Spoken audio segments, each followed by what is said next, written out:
Good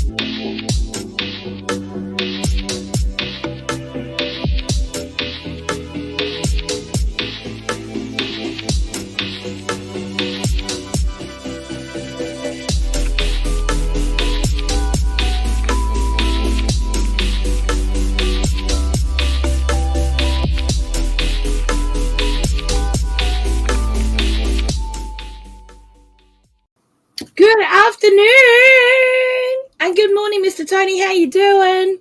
Good morning. How are you? Yeah, I'm good. I'm still awake. That's a plus. I'm getting there. It's all good. Oop. So we have Annette in the chat from our home, Urban Homestead and Kitchen. Hello, darling. How you doing? And Nanny Tam. Hello. How you doing, Nanny? Hello. Welcome to the show. Welcome to the show. And today is and Ashley's Allotment Adventures. Hello. How you doing? So we're doing episode 2 of Does It Really Save Money? Dun dun dun. Hey, Rebecca from Suburban Hillbilly. How you doing, honey? Everyone's coming in. Yeah, the notification must have went out. I think the notification went out. Yeah, just a little bit. Boop, boop, boop, boop. Yep. Yeah, we're doing good over here. Thanks, son. Make sure to hit the thumbs up. Yeah, do that hit thumbs up thing. It helps the channel lots. So today, last time we did air fryers. We had a really in-depth look at air fryers. Mm-hmm. And today we're going to have an in-depth look at slow cookers. Or as some people know them as, crock pots.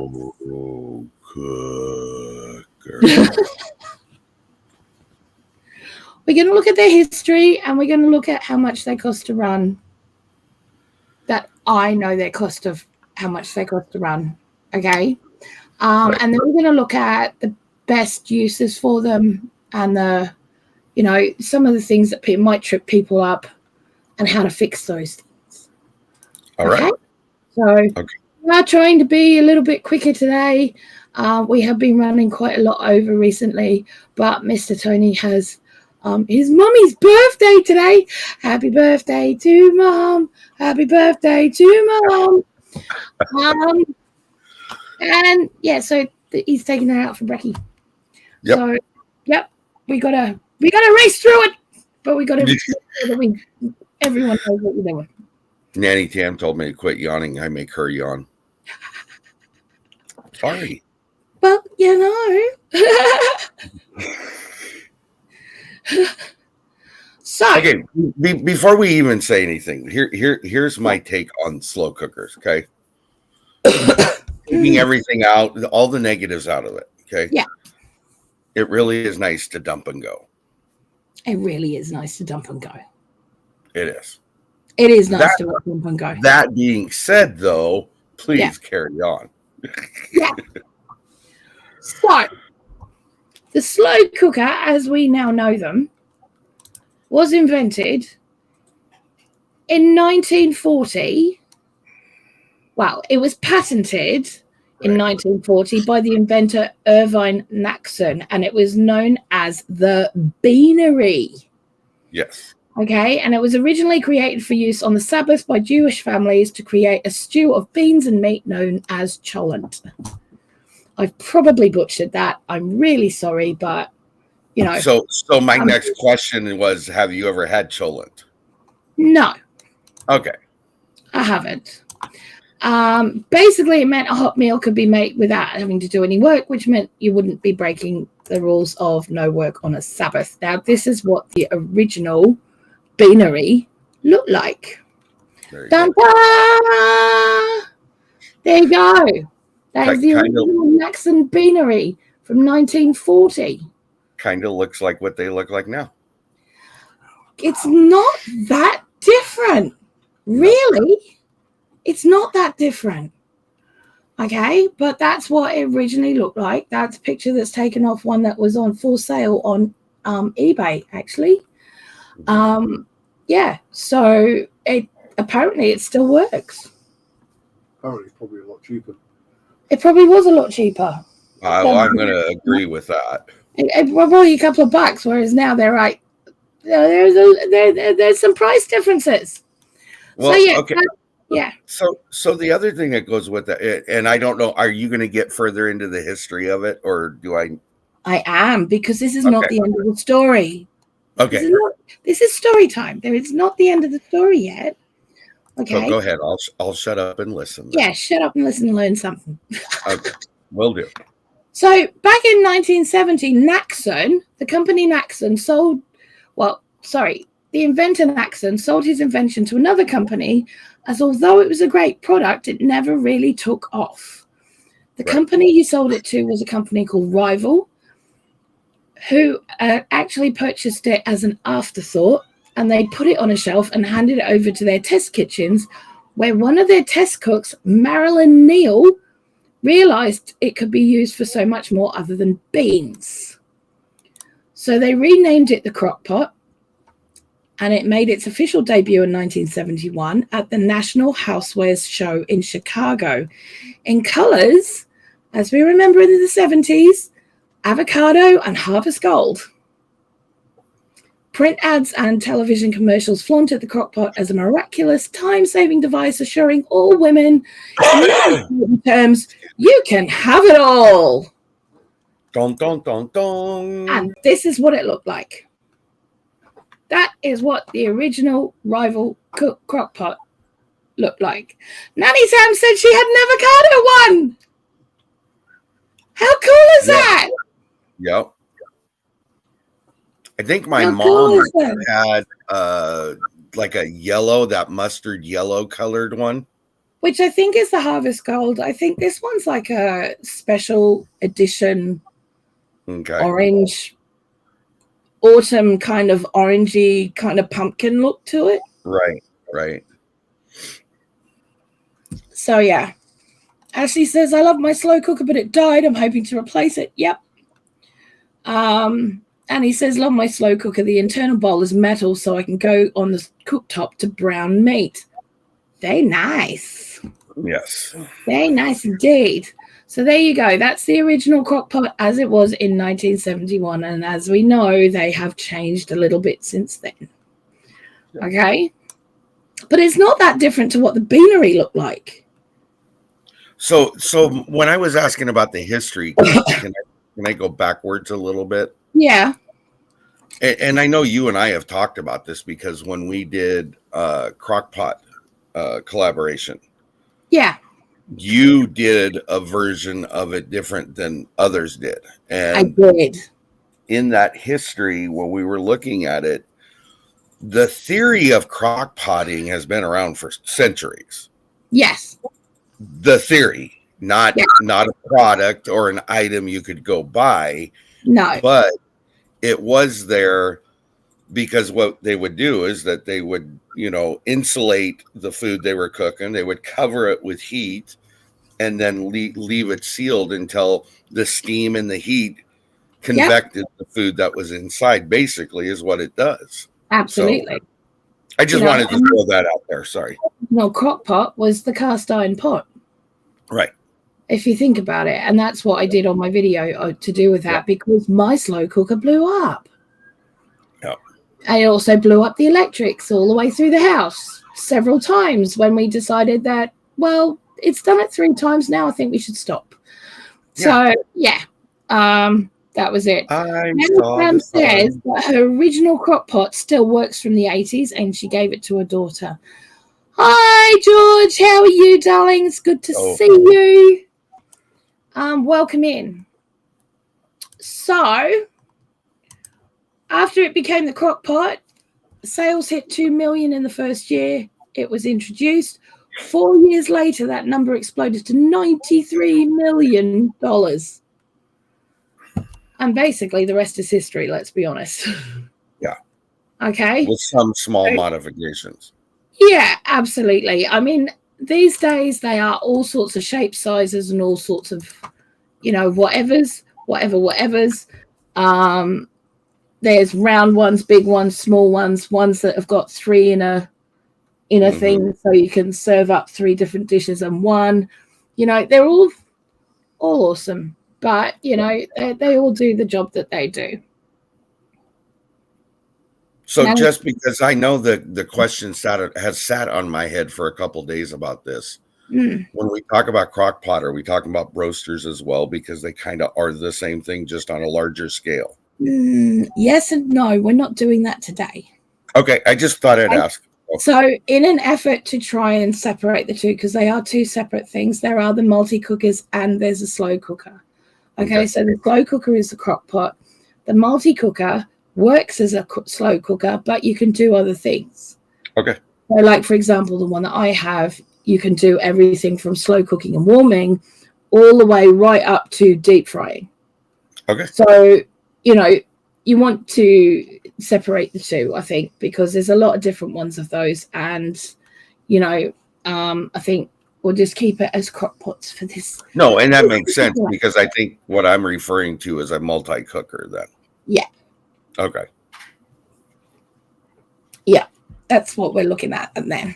Nanny Pam says it's actually from the 70s because it was a wedding gift, got married in 77. So she's got one of the original crock pots that she's given to her daughter and it's still working. Can't complain about that.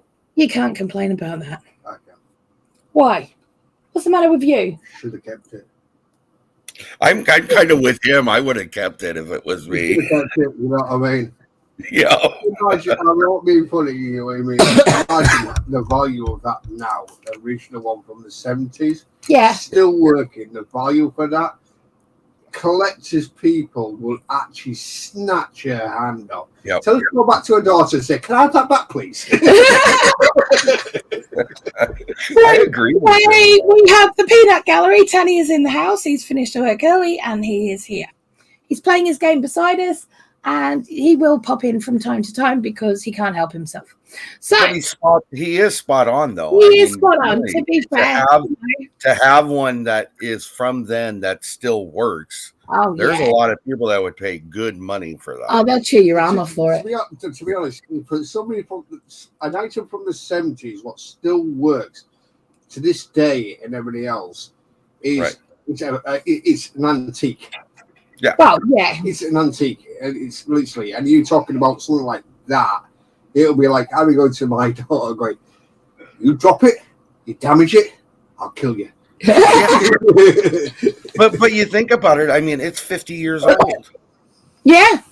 That is unheard of to have something stick around that long and work. Yeah. People would actually get hold of that and literally wrap it up in bubble wrap, wrap, you know what I mean? Just to protect it. You know what I mean? Yep. I get that, but to be fair as well, I see the flip side of it. She's getting use out of it. Oh, I'm not disputing that. I'm not disputing that at all. I'm not disputing that. I'm amazed it still works. You know what I mean? At this day. But for like a product like that, you know what I mean? Still like back in the day, you know what I mean? Yeah. It's like what people do now is to look for the old antiques and literally they get stuck on a shelf. Yeah. Right. But now she's actually getting some use out of it still. You know what I mean? To this day. Yeah. Yep. Or probably a bucket cooker and daughter's got a brand new one. Oh, wow. So Nanny Tam says it was well used too, and my daughter uses it a lot. She makes her deer steak and gravy in it. Perfect. You know, absolutely. Absolutely.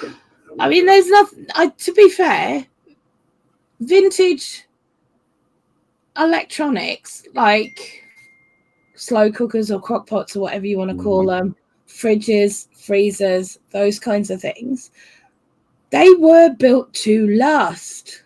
Right. They were built to last. They weren't built to cack it in 3 to 5 years. Right. Now they're built to fall apart in 3 to 5 years. You know, it's called guaranteed income for the company is what it is. Absolutely, because, you know, who makes a lot of money out of you buying something once and that's it? Right. You know? But, you know, it's if it costs more to repair it than it does to get a new one. Yep. People are always going to buy the new one, aren't they? Yep. Yeah. Okay, so we need to now look at, we're going to start looking at, you need to listen out for the door, love. It's on its way. Okay. This is dinner. Sorry.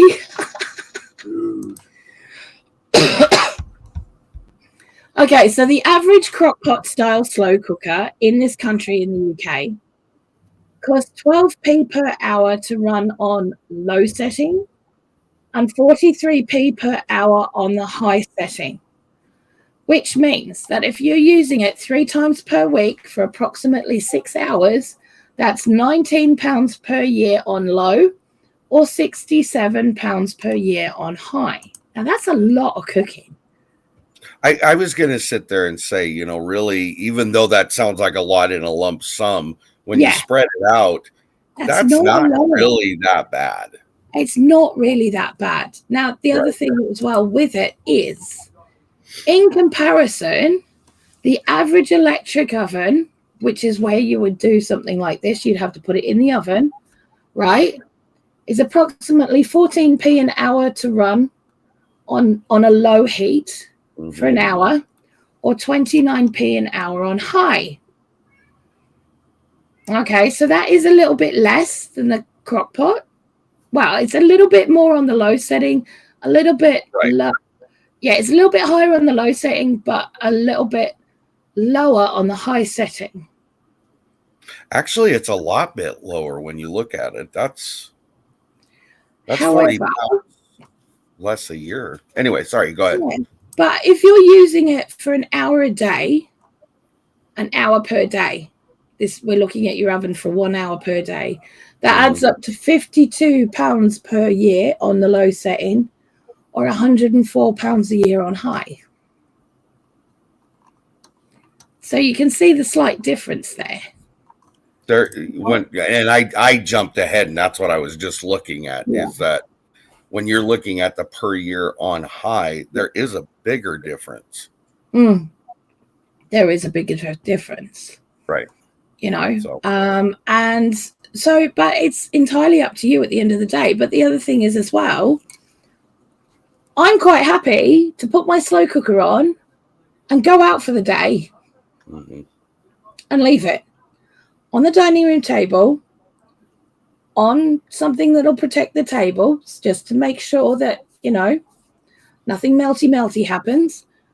So it stays on there on a heat resistant top. And I'm quite happy to walk out and leave it for the day. Would you do that with your oven? No, not a chance. But again, you wouldn't be cooking it for 8 hours either. I mean, there's the trade-off to it. Exactly. You wouldn't be doing that for 8 hours either. So, you know, I mean, like there was a time where we used to be quite happy to leave the oven going with a roast in it, go and do what we had to do, come back, roast to be done. That's 2 hours tops, absolute outside. And we were quite happy to do that. Right. Not happy to do that anymore, to be fair. It's one thing if you're going out to do your garden work. It's another thing if you're going down to the store or something like that. Yeah. I mean, we used to go, we'd put the roast in for dinner. We'd take the kids for a walk down to the beach. They'd go have a swim. We'd come back, the roast would be done. Right. Because we used to live near the beach. So, you know, I mean, if our house caught fire, we'd see it.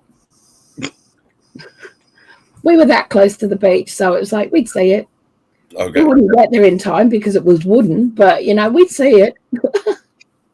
Marshmallows. Pretty much. So there is a cost difference, and that's fine. And yes, you have to buy the piece, and that's entirely up to you which one you choose, depending on where you're getting it from, what quality you want. An everyday one you can pick up for like 20 quid at the supermarket. It's a small one, but it does the job. Right. You know, it does the job. Yes, you can buy a more expensive one and it can be bigger and you can get them up to 5 litres, but it's up to you what you want at the end of the day. Right. You know, and how much you want to spend, how much you have to spend. Right. You know. Right. The other difference for me is those cost differences. That's only the oven running for an hour. if you've got something in the slow cooker that you've put in at the beginning of the day and you don't come back for 8 hours, that's been on for 8 hours. If you put the oven on for 8 hours, that's 8 times what it says on there. Right. That's a lot more money. Right. That's not an hour. No. You know, and it will take the same amount of time to cook it in the oven as it will do in the slow cooker. Do it properly. Thank you. So you have to look at that and go, oh, well, actually, it's not quite as good as I thought it might be, you know? Blue said, happy birthday to you. And thank you. You're welcome, Mom. Come on, Mindy. Go ahead. Sorry. Party. Okay, so let's go and have a look at chat for a second because we're going to move on from that bit. Okay, so we never thought it being nearly 50 years old. Maybe I should tell her to put it away. Maybe it'd be worth something someday. It probably already is. Yep. Yeah, and she says it's a dump and forget it. No stress cooking. Absolutely.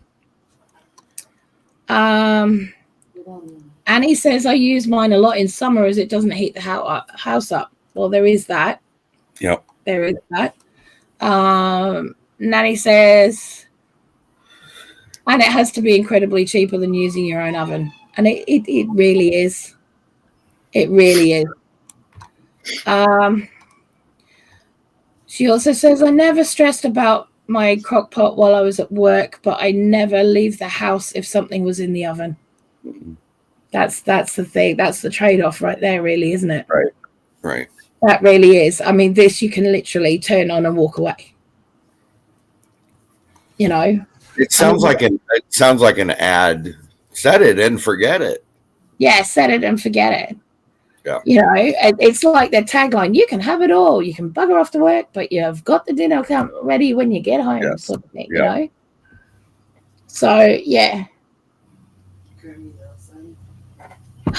Good grief. Can't believe my voice is going already. So, let's have a look at some slow cooker common mistakes and how to fix them. Okay? Now, we've all worked out that we're all quite fans of the slow cookers here, or the crock pots, whatever you want to call them. We are big fans of them because they are set it and forget it. You can do whatever you want. You can turn, you know, leftover veg at the end of the fortnight into a soup or something that you would normally probably chuck those veg out, right? So you end up with something different by chucking it in the slow cooker. So, you know, it's a really useful piece of equipment. But there are some things that occur and some little mistakes that we just want to make sure that no one makes. And if you have made them or you have come across these issues, we're going to tell you how to not do them. Now, do you want to do one-to-one? Sure. You do one, I do one, okay? Because my voice is going already. You do the first one. So the first one is removing the lid. I'm assuming that's where you want me at. Yeah. Removing the lid too often. And I honestly, in all fairness, did not understand the importance of this early on. Okay. I now understand the importance of it because it being sealed is, and it's why you'll find, at least I know the ones here in the US, the lids have a rubber component around the lid, and that's to keep that heat in. The theory is every time you remove the lid, you got to add a half hour to your time because it takes it that long to get the steam rebuilt back up. Sometimes you can ruin a dish by taking the lid off. Yeah, absolutely. I mean, the whole point is it does steam cook, but it also replaces what it loses in steam on the lid by turning it back into condensation. It goes back into the dish, so you're not drying anything out. The other thing that goes with that is if you have a recipe that tells you at 2 hours add milk or add water or add broth, it's already taken into consideration that expended time that you're going to lose by taking that lid off. So absolutely. Yeah, absolutely. Okay. So the next one we're going to have is adding too much liquid. Yep. Okay, so if you add too much liquid to your recipe, it'll become very hot and cause excess condensation. All right, that'll drip back into your dish, make the water too watery. And you want to, so for example, you're doing a vegetable soup, but you think, I need to add 4 liters of stock to it. Well, you're not taking into consideration the liquid that will be lost from the vegetables you put in there and the beef or whatever meat you've put in there if you've put meat in there. So they all have their own liquids. They're going to add to the pot. They're going to leach out, and it's going to overfill the thing. Right. Now, if you've got too much condensation, too much liquid in there, you're going to end up with a situation where it's really tasteless because it's watered down. Right. Okay, so it's going to taste like cack. One of the very first times I ever did, I want to say it was a minestrone soup I did. Yeah. And mine, I add everything to it. It's like the kitchen sink's the only thing missing out of it, you know. And I did exactly that. I put in exactly what I should have put in there, not taking into consideration the liquid produced for the vegetables. Well, when I put in 8 cups of vegetables, there was a lot of liquid to come out of them. And I couldn't figure out why it was spilling over the side. And that's exactly why in the end. So absolutely. And so what you have to look at that point is, do you take the lid off and let it boil off some of that excess liquid, which you can do, which will condense the flavors down, or you can ladle off some of that excess liquid, but it's not really going to condense the flavors back. I'm more of a fan of taking the lid off at that point and letting it get rid of some of that excess steam by condensing the flavors. Yeah. Annie has just said, use dried potato flakes to thicken up a stew. Yes, you can, but not every recipe allows for that. Right. So looking at the other options is probably a better option as well to try and cook off some of those excess, liquids and stuff. Hi, Templin Acres. It's good to see you. All right. So the next one is not reducing alcohol first. That's a common. Yeah, this was a fun one. And I get it, but a lot of people. So this is where you kind of get some people saying, well, if it's not dump and go, then why bother? Okay. Well, the problem is that if you're using wine in your meal, it's not just dump and go. Typically. No, it really isn't. Okay. So take the extra time. You want to make sure that you boil it off in the saucepan first, let it bubble, reduce slightly, and then you can add it back into the slow cooker. Yeah. That will help that being burned down. You're getting the flavor, but you're not getting the alcohol. It's been burned out. Yeah. If you do it in the slow cooker, it will not get rid of it. No, it won't. And you have a story I can tell. Yeah, that's been my mistake. I when I first got a slow cooker, that was my mistake. It was just me and my children. I made like a dish that I had to put red wine into, and I ended up with 2 children under 10 intoxicated. Their faces. And I was like, why is this happening? I couldn't understand why it had happened. And I ended up asking my boss, why would this have happened? And he goes, because slow cookers don't get hot enough to burn off the alcohol.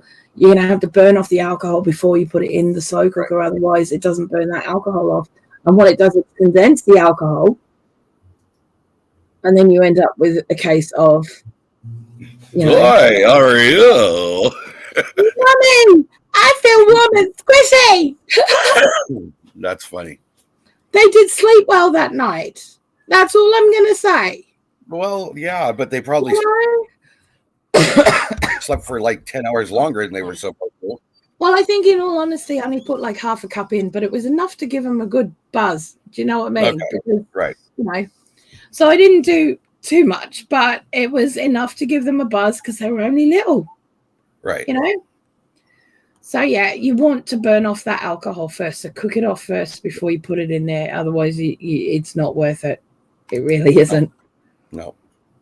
Well, and it will change. It'll change. It could change the taste of what your end result is if you don't burn that alcohol off too. So yeah, it will become a little bit too much. Right. It will be a little bit too much. So you don't want that. No one wants that. No. Okay, so curdling dairy products. So if you're doing a recipe that requires dairy, such as cream or yogurt or even milk, you need to add them at the end. Right. If you've got dairy on for too long, the heat will separate the proteins and the liquids. Okay, so you'll have the fats and stuff separate from the liquids. You're going to end up with chunky bits in there that just do not look pleasant. It's not going to hurt you. No. Because it's just basically cottage cheese. But, it's not going to look pleasant. And the kids are going to look at you and go, Mummy, no. Oh. Take it easy, Ash. See you later. So, yeah. Only have it in there for half an hour. Get it. It's warms up in that time within half an hour to just add. And that means any milk dairy, as in animal-based dairy or plant-based dairy. So even your coconut milks and coconut creams and all of those kinds of things, half an hour only. Yep. And don't bring it to the boil. You bring it to the boil. That was the other thing I was going to say is watch the boil part of it as well. Yeah. All right, so the next one is forgetting to brown the meat first, and this I learned the hard way. I'm sure many have. Yeah. Some of your slow cookers nowadays have the saute mode on them. I know that, like when you use an Instapot, it has a saute mode. I've not myself seen a crock-pot slow cooker that has the saute mode on it. I'm not saying there isn't. I just haven't seen that. Yeah. But in reference to that, we'll say that even the older models don't have it. Okay. So when you like Blue is stating here, is browning the meats adds texture, color, and flavor. Don't forget that, because what is important about that is that when you're layering your flavor profiles, that is part of what's taken into consideration when you're making a specific dish, whatever it is. Okay. Absolutely. If you don't have that in there, the flavor is going to turn way different than what it's supposed to. Okay. Yeah. So you want to basically what you're doing is searing the meat on a high heat first. When we're done, we gotta talk, because I don't know what a hob is. I'm being honest. It's your plate on the top of the stove. Oh, okay. The coil. Yeah, the coil. That's a hob. Yeah, that's a hob. Yeah. Okay. Now I know. Sorry. But you want to make sure you do that first, especially you can do that in your slow cooker. Theoretically, you can, if it gets hot enough to do what you're trying to do. You have to be, it kind of goes back to like the wine thing. Sometimes it may not get hot enough to sear it the way you want it to. So you may have to do it in a separate dish or pan and then move it into the slow cooker. Yeah. But some of them do it, and it may be enough. Here's what I'm saying. If I'm going to try to sear a steak that thick or a roast, I'm going to get a lot longer to do that than I am a skirt steak that's that thick. Yeah. Okay. So you have to look at what you're making and what you're trying to do. So in the searing part of it, just remember, get that color and that flavor, and sear it as good as you can, and then that will work for you moving forward. So the other part with that as well is it adds color to your gravies and your sauces, which could actually look really insipid if you don't do it, because you don't have that brown to actually add to the sauce itself. So a lot of times also in that aspect, if I'm boiling off a meat for, say, ribs or a pulled pork or something prior to doing all the other things, I'll reserve that liquid, and that's the liquid I'll use for my gravies. Oh yeah. So there is Just don't get rid of it. Keep it until you know you're done with it. But if you can That's use it, might as well. gold. Yeah. So go ahead. Sorry. That's okay. I have to admit, and I've got to slide this in. I see a lot of American dishes and a lot of meals that are made over on your side of the pond, right? That do not have sauces. Dry. They're dry meat and vegetables or dry meat and salad. And to be honest, I sit there and go, how? How can you possibly just eat it like that? Because we are so used to having sauces with everything. Yeah. It's very rare that you get served anything over here without a sauce. The only sort of meat dish that you would get served in this country without a sauce or a gravy or something like that would be a breakfast. But then you'd still have ketchup and brown sauce or whatever on the table, which is slightly different. What I'm talking about is the hot juices turned into something to go with the meal. So, yeah. I disagree with that. Do you? For breakfast. Yeah. What do you have for breakfast? Well, I don't usually have anything with my breakfast. No, but if you're having a full English breakfast, what's in a full English breakfast? Oh, yeah. Bacon, sausage, tomato, mushrooms, hash browns, Beans. Thank you. Oh, yeah, but you're a minger, and you eat them. No, there's another one as well. I'm waiting for the other one as well. Tomatoes. Yes.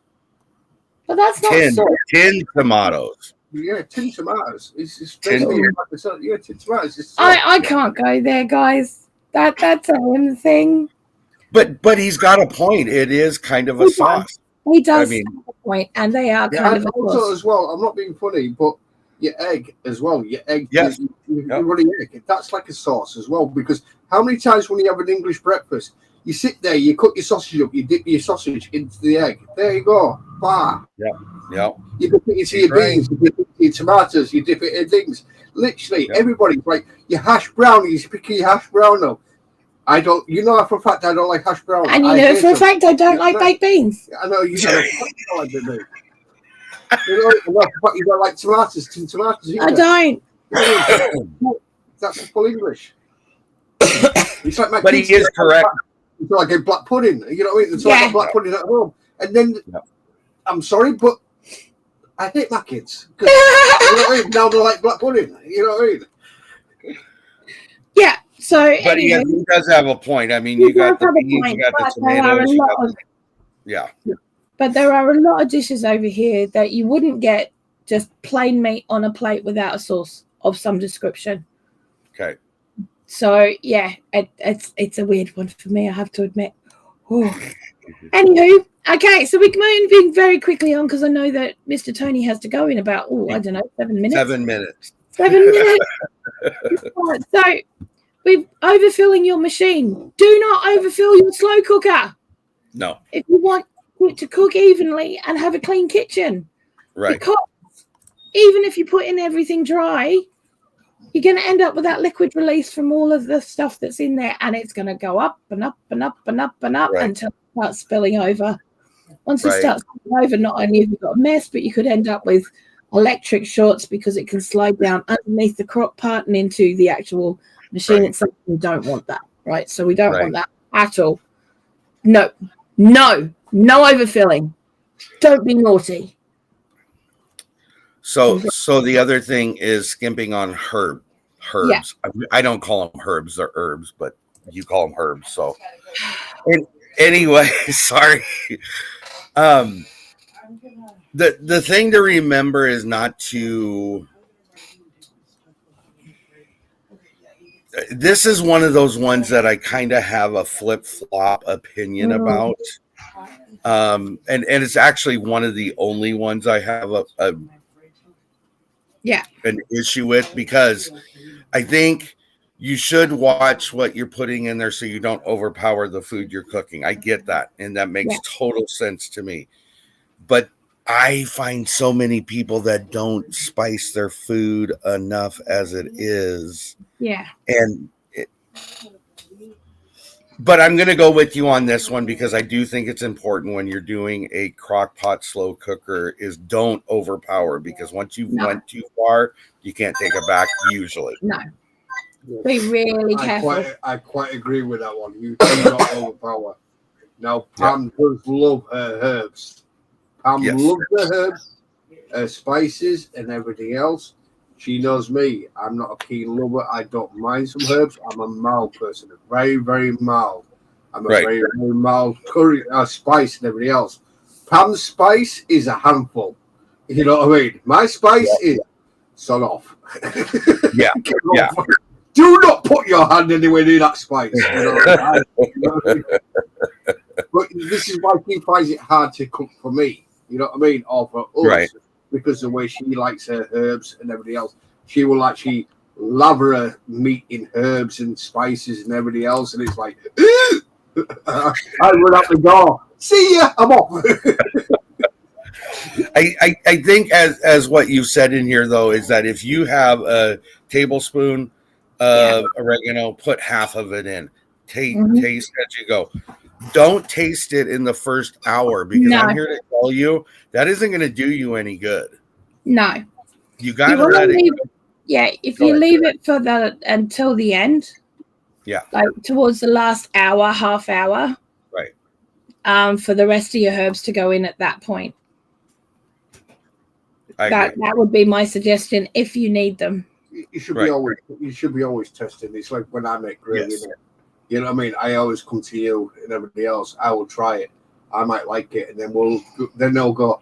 Then I'll think, oh, I'm gonna make it could just do a little bit better. Then we go, But it's a little bit different when you're doing it in the slow cooker because it's got to cook for several hours before then, and then you know, it's the same situation, same scenario. You've got to taste. You know what I mean? It's like which is exactly once you're cooking it. You're going to cook all that flavour out as well. Yeah. You're going to cook a lot of it out. Yeah, because at that point, you don't know how much liquid everything's going to lose. You need to go, don't you? I do. Okay, well, you go and I will keep going because we still have a few to go. All right. Well, I'll watch the rerun and then if I get a chance, I'll call you before you guys go to bed. So have a good day. Thank you. See everybody later. Bye. Okay. Bye. Tanya says bye. Bye, Tanya.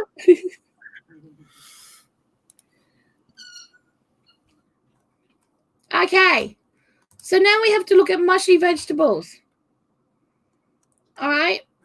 Yeah, I know, right? But it can happen very, very quickly in a slow cooker, going from really good vegetables to very, very mushy, and that can be not fun. All right. So if you've got vegetables that are relatively quick to cook on the hob, they should be added at the end of the cooking time in the slow cooker, around 30 minutes. This applies to courgettes or zucchinis, mushrooms, peas, broad beans, French beans, and any other delicate vegetables. Otherwise, they're going to go totally overcooked, mushy, soggy, and vile. And there is nothing worse than overcooked greens. Let's be honest. There really, really isn't anything worse than overcooked grains. So then you've got the issue with overcooked food in general. All right. If you've got something you haven't cooked before and you're not sure, and it's got a shorter time than you think you might have, if you're running late, you're going to be running late from work or something, and you may not be back in time. It may overcook. You don't want to use that recipe on that day. Use it on a day when you're going to be at home where you can actually keep a bit of an eye on it. Okay? Because otherwise you may end up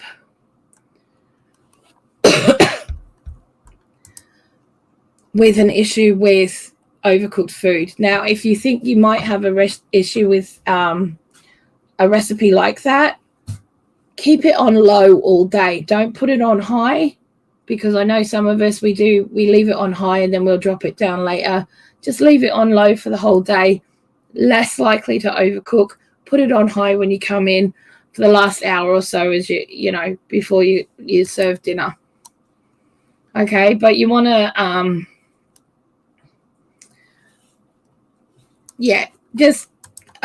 yes, you might want to have high up for the first hour or so just to tenderize some meat or something that you've put in there. But seriously, I mean, if you're going to leave it all day, just have it on low. But if you do have it on high, make sure to check it before you leave the house. Okay, it's a big one. I'll answer your question in a minute, Annie. I have seen it. Okay, so uneven cooking. So if your ingredients aren't evenly cooked, you didn't layer them correctly. Okay, so what you want to have is at the bottom, you want to have your root vegetables. So your potatoes, your carrots, your parsnips, your rutabagas, swede, whatever, turnips at the bottom. So because they'll be closest to the heat. Then you want to have your meat on top of those vegetables to make sure that the meat juices drip onto the vegetables, adding more flavor. All right. Then you're going to get even cooking. Don't mix it. Just layer it. Okay. All the mixing can be done at the end. You can add in your soft vegetables at the end, and then it'll be a lot better. But in the initial few hours of cooking, just have your root vegetables and your meat. Let it go. Okay. Right. So if you have a meal that is lacking flavor, that is usually a sign that you've overfilled the slow cooker. Okay. The food ends up steaming and becoming watery. As a rule, aim to fill your slow cooker no more than 2/3 full for optimum results. All right. So yeah, only don't overfill it ever. Just 2/3 full, and that gives room for any released juices, and you're not going to end up with that lackluster flavor happening, which we discussed how to deal with earlier on. Tough and chewy meat. Okay. If you have tough and chewy meat, that generally says that it's been cooking for too high for not long enough. Okay, so if you have slow cooker is absolutely brilliant for cooking cheap, chewy, long, needing low and slow pieces of meat. Okay, so you want to have those on the low setting for as long as you possibly can. You know, or you're sort of like stewing steak and stuff like that, your chuck roast, all that kind of, those things that need the low and slow, because if they don't have the slow and slow, you don't break down all those lovely little sinewy bits, and it's just going to be tough. It won't have relaxed. So you want to have that on low as long as possible and not on high just because you're running late. Okay. Now, this is to do with Annie's question, actually, and it says rubbery, tough chicken skin. All right. So, yes, you can put a whole chicken in the slow cooker. It will steam, though. You will not have that really nice roasty skin. Okay. So it's up to you. You've got two choices, really. One is, and this goes for chicken pieces as well as a whole chicken. You can either put those chicken pieces underneath a grill. I think you guys in the States call it a broiler. For like 5 minutes after it's cooked to crisp it up. Or just take it off. Just take it off. You know, you don't have to have it. You know, it's not a be all and end all. Okay. Now, I know everybody likes to dump and run when it comes down to slow cooking, but there are some subtleties that are really, really necessary when you're cooking, like searing meat. The other one is sauteing onions. If you're going to use onions in a dish, you want to try and saute them first, especially if they're sliced or diced. It's a little bit different if you're using like little pearl onions to go in a casserole or something like that, or a stew. But if you want to have onions, you want to have them sauteed off first. Okay, so sometimes there's a little bit of work that needs to be done on the hob, on the stovetop, before you put anything in the slow cooker. Okay, and it adds the flavor.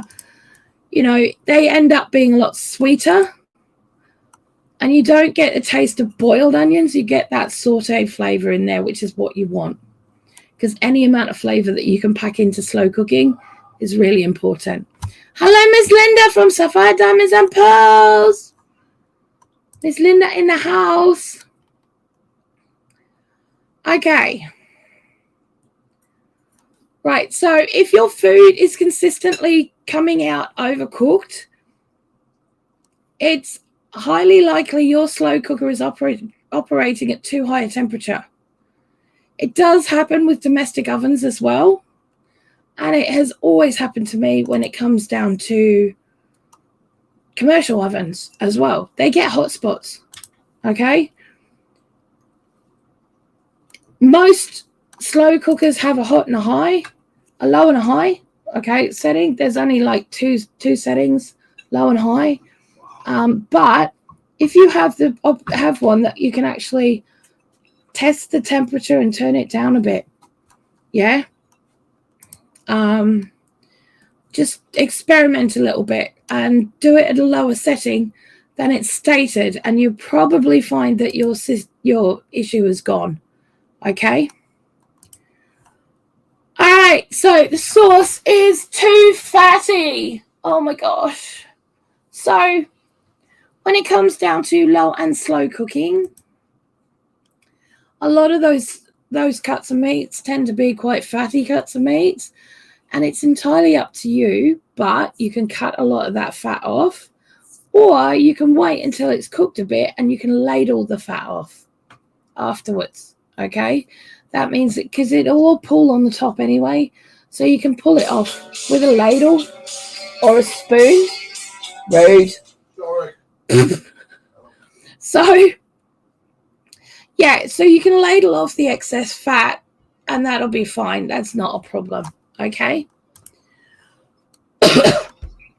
The other thing as well, yeah, because like if you're using things like lamb shanks or brisket or something, they're always going to have quite a lot of fat, and it's up to you. I mean, you can cut it all off, like I said, or scoop it off afterwards. So it's neither here nor there.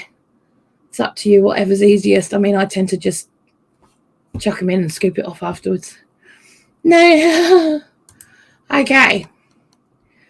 Dry and overcooked meat. Okay, so if you have this problem, it's likely you've underfilled. And we've talked about overfilling our slow cookers and what issues that brings up, but this could be a underfilling your slow cooker issue.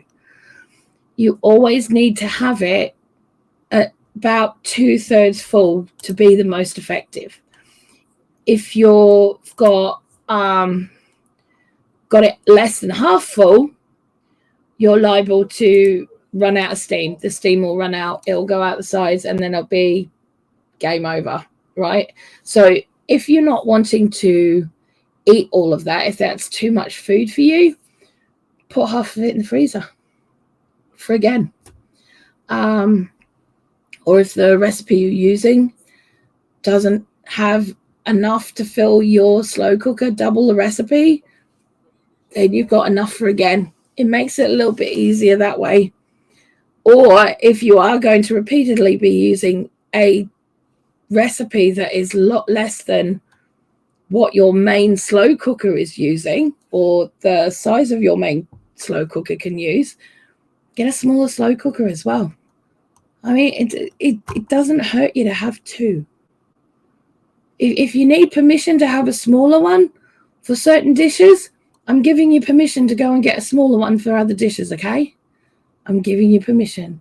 And if anyone says anything, you say, Blue told me that I was allowed to have more than one slow cooker in my house of different sizes, okay? I'm giving you permission right now. Go and get that smaller one if that's what you want to do. So, okay. Now, this is something that I see a lot of people doing when they're doing things like mac and cheese and stuff in the slow cookers, and they go and put breadcrumbs on the top. All right. Or they're putting cheese on the top. Now, that's great. And we all love to do that. And we do that. I mean, like there's things like slow cooker lasagna where it's all done in the pot and stuff. But can I just say this? Make sure everything's cooked first. Then put them on the top. Then put that either in the oven or under the grill or the broiler to brown off and melt itself. Otherwise, you're going to end up with a nasty, soggy mess on the top. No one's going to want to eat it. It's going to just not be nice. Because with the lid on, you've got all that condensation. And that's just going to pour all over your breadcrumbs or your cracker crumbs or whatever you're putting on top of your stuff. And they're just not going to crisp up. They're just going to turn into a nasty, soggy mess. And nobody wants that, all right? None of us want that. I certainly want that. So you just want to flash it underneath the grill or the broiler at the end with the extra cheese or the breadcrumb topping or whatever you want to do, okay? Rather than do it in the slow cooker at the same time as everything else. Just no. Stop it. Stop it. Stop. Think. Up here for thinking, kids, right? All right. Oh, using the wrong cut of meat. Okay. The beauty of the slow cooker is that you can use cheaper cuts of meat, such as beef chuck or shin, chicken drumsticks, a ham, all that need long, slow cooking to become tender. Expensive cuts will just dry out, become tough with an extended cooking time. So if all you've got is fillet or sirloin, grill it, pan fry it, roast it, don't care. But if you put that in the slow cooker and I hear about it, I'm coming to your house and I am taking away your slow cooker privileges, okay? No, don't do it. I'm watching you. Okay? So we're not doing that. I'll come and spank your hand and I will take away your slow cooker. It's no. Oh. Okay, so thin watery sauces.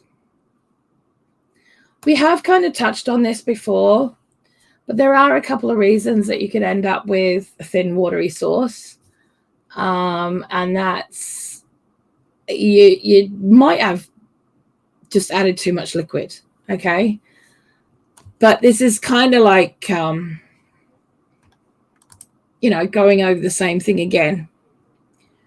You want to, your veg and your meat are going to release their juices. If you're using a slow cooker, it's going to turn into condensation, drop down the sides. You're going to end up with that thin and watery sauce. So the suggestions are to add stock cubes to it, add more flavors to it if that's what you want to do. You can thicken, depending on the thing, you can thicken it with a little corn flour mixed with the cold water. Bring it to the boil on the hob to thicken it. But also, like, this is one that a lot of people don't use, and they probably should. Now, if you're going to be using meat that you want to saute off first, dredge it in flour, seasoned flour. Not only does it actually help to brown off the meat a little bit more, but it actually adds that thickening agent to the sauce, and it will actually thicken up that sauce before you even worry about it. And it'll probably give you that little bit of thickening agent that you need without having to add anything in. But at the end of the day, it's experimenting with the recipes that you have. If you've got a recipe that you've used in your Dutch oven, in the oven for years and years and years, it's going to have a different effect if you put it in the slow cooker, because in the Dutch oven, it's going to be, you're going to release that steam into the oven, whereas in the slow cooker, it's going to come back and be condensed a condensation. So you're going to add to your water content, your liquid content. Oh, far out. Okay, so it's up to you how you do it. But yeah, I would suggest sort of like you can take the lid off if that's what you want to do to blow off some of that excess steam and condense it down. Tony's had to go because he's taking his mum to breakfast because it's her birthday today. That's where he's gone. Okay, so I'm just finishing up myself. We've only got a few more to go. We're getting there as fast as we can. But you're just going to have to put up with crackly old me at the moment. Okay. All right. Converting a recipe incorrectly. So this is touching on what I'd said just before about if you are converting a recipe that you've used your Dutch oven for. That's fine, darling. It's all good. If you've used your Dutch oven for a recipe that you're used to using it for in the oven, it's going to work differently in the slow cooker. Okay, so you want to reduce any liquids that you put in that by about half to go in the slow cooker. Okay, so you need to convert your recipes a little bit more and be a little bit more aware of what the slow cooker is going to do to it. All right.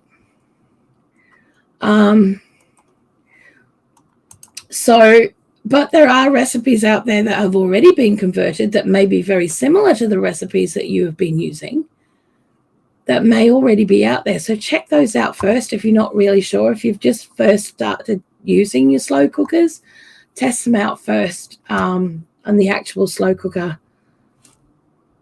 recipes. All right. So there we go. All right. Unevenly cooked meat and poultry. Oh. Okay, so if you're consistently having this problem, your ingredients haven't been equally layered and not submerged in sufficient liquid to just cover them to ensure that they will be cooked evenly. Okay, so as I said before with the uneven cooking, when it comes to meat, especially when it comes to things like chicken and stuff, you need to make sure that they're pretty even across the whole top of the slow cooker, okay, because it's a layered cooking method. You don't want to mix it all in until it's all pretty much cooked and you're adding the last bits to it. So you want to make sure that any meat that is on top of there, especially when it comes to poultry, has to absolutely be even right across so that you're going to get that the full effect of the steam turning into condensation on the lid, dropping back down onto that meat, as well as coming back up through the steaming process. And once they release those, it should have a very even layer of liquids in it. Now, it's quite possible that they won't completely cover it, which is fine, and that's not a problem.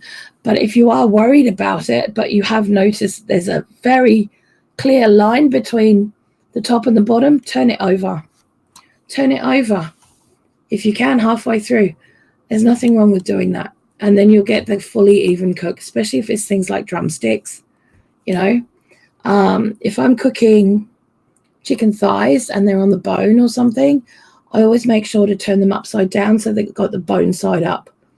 All right, so you've got as much of the meat and the flesh as possible in the actual lower portion of the slow cooker. Okay.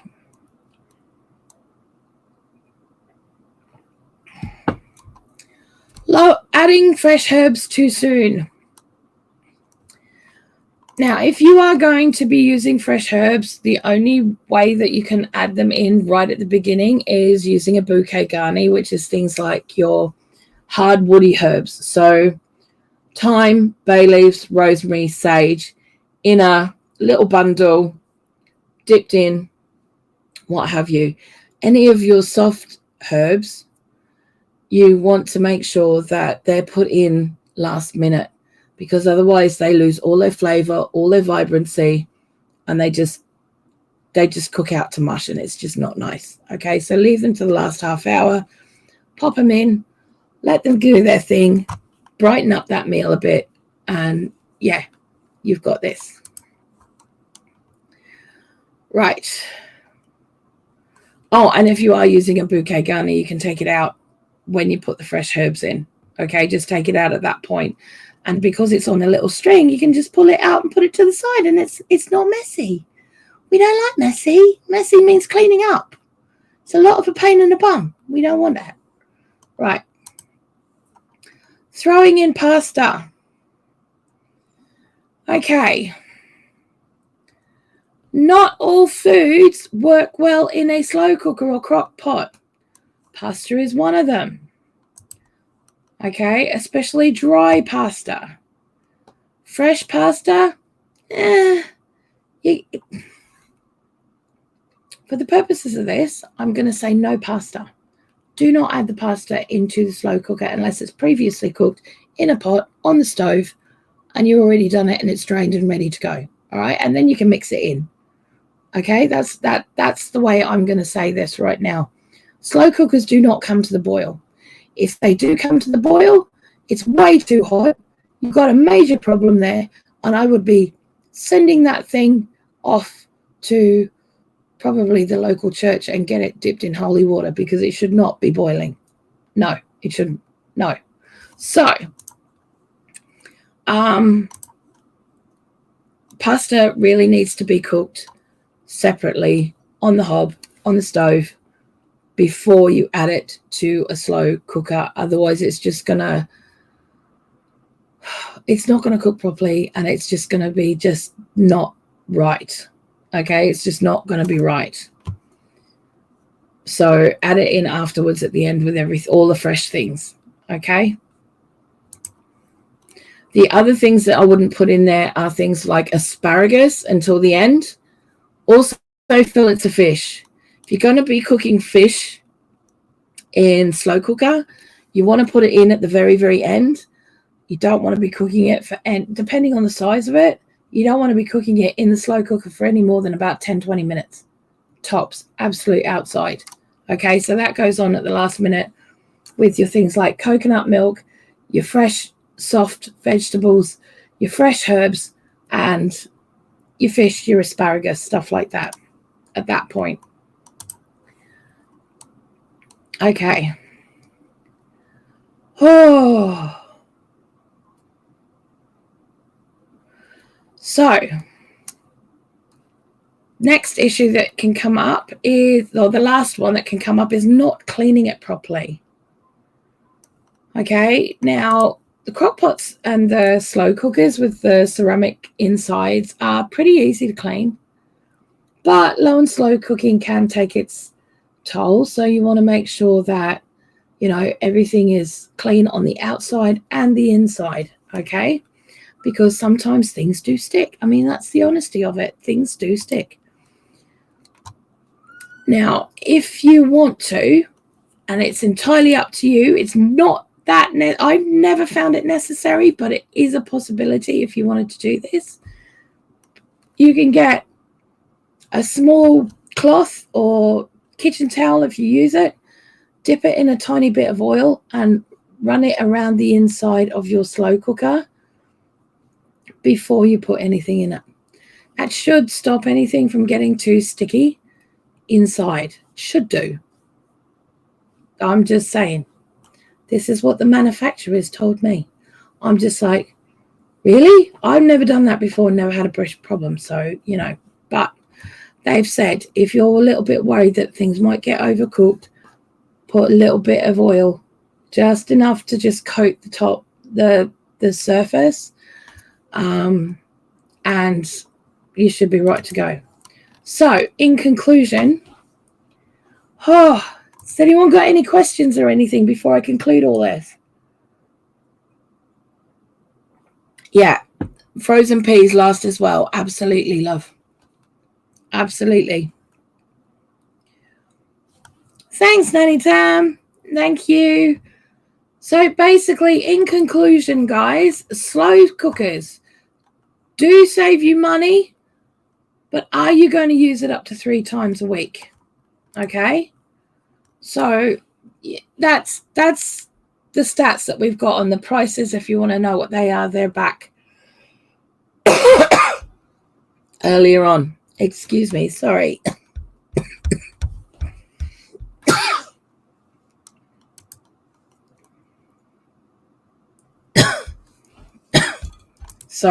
Sorry, guys. Give me a second. I haven't finished yet. But okay, I'll see you later, honey. Okay, so think about seasonal cooking. Slow cookers really do come into their own in the colder months. And in summer, the last thing many of us want to do is to add to the interior temperatures of our homes. And then just learn the intricacies of your slow cooker and work with that.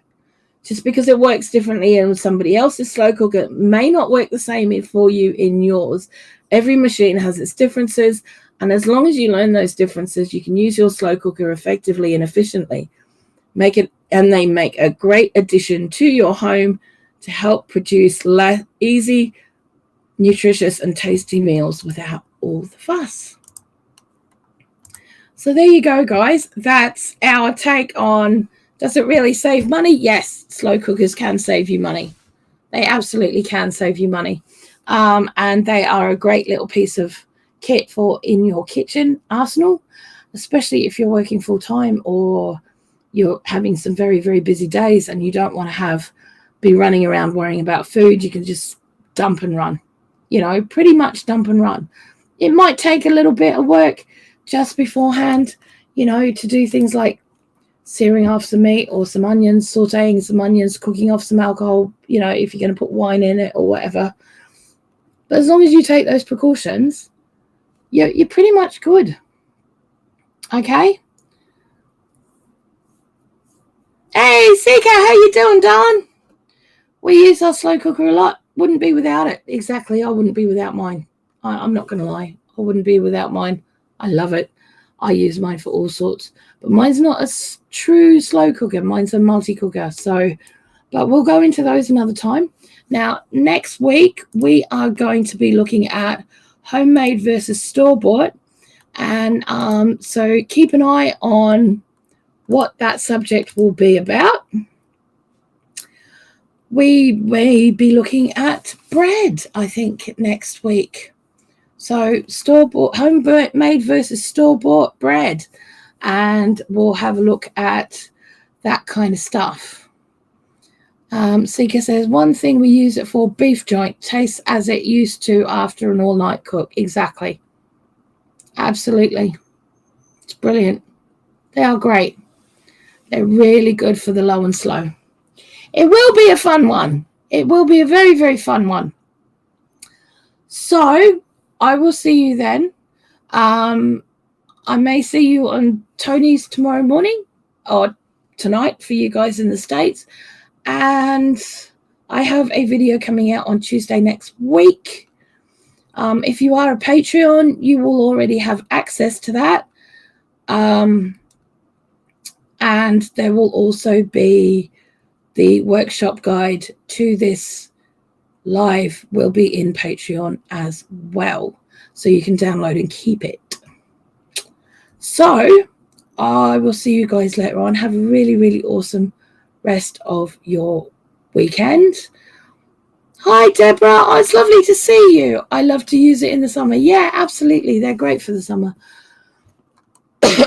Thank you guys all for hanging out with me today.